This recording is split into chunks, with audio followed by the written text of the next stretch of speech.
ఈ లెసన్లో మనం మైక్రోసాఫ్ట్ ఎక్సెల్లోని ఆటోఫిల్ ఆప్షన్ గురించి తెలుసుకుందాం. మైక్రోసాఫ్ట్ ఎక్సెల్లో సంఖ్యలు, నెలలు, తారీఖులు, రోజుల పేర్లు మొదలగునవి ఒక వరుస క్రమంలో టైప్ చేయవలసి వచ్చినప్పుడు వాటన్నిటిని మాన్యువల్గా టైప్ చేయవలసిన అవసరం లేదు.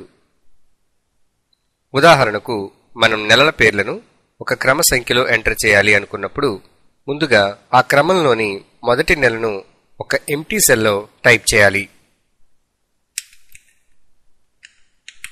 ఈ విధంగా టైప్ చేసిన తర్వాత ఆ సెల్లోని కుడివైపు చివర గల కార్నర్లో మౌస్ కర్సర్ను ఉంచినప్పుడు ఒక ప్లస్ సింబల్ డిస్ప్లే అవుతుంది. ఈ ప్రదేశంలో మౌస్ను క్లిక్ చేసి పట్టుకొని మిగిలిన సెల్స్ పై డ్రాగ్ చేసినప్పుడు ఆటోమేటిక్గా సిరీస్లోని నెలలు అన్నీ కూడా సెల్స్లో ఎంటర్ అవుతాయి. అదేవిధంగా ఒక క్రమంలో సంఖ్యలను పొందదలిచినప్పుడు ఆ క్రమంలోని 2 వరుస సంఖ్యలను 2 పక్కపక్క సెల్స్లో ఎంటర్ చేయాలి. ఉదాహరణకి 1 కింద ఉన్న సెల్లో 2. ఇప్పుడు ఈ 2 సెల్స్ను సెలెక్ట్ చేసి ఈ 2 సెల్స్కు కుడివైపు కార్నర్లో గల ప్లస్ సింబల్ వచ్చినప్పుడు మౌస్ క్లిక్ చేసి పట్టుకొని డ్రాగ్ చేసినప్పుడు మనం సిరీస్లో సంఖ్యలను పొందగలుగుతాము.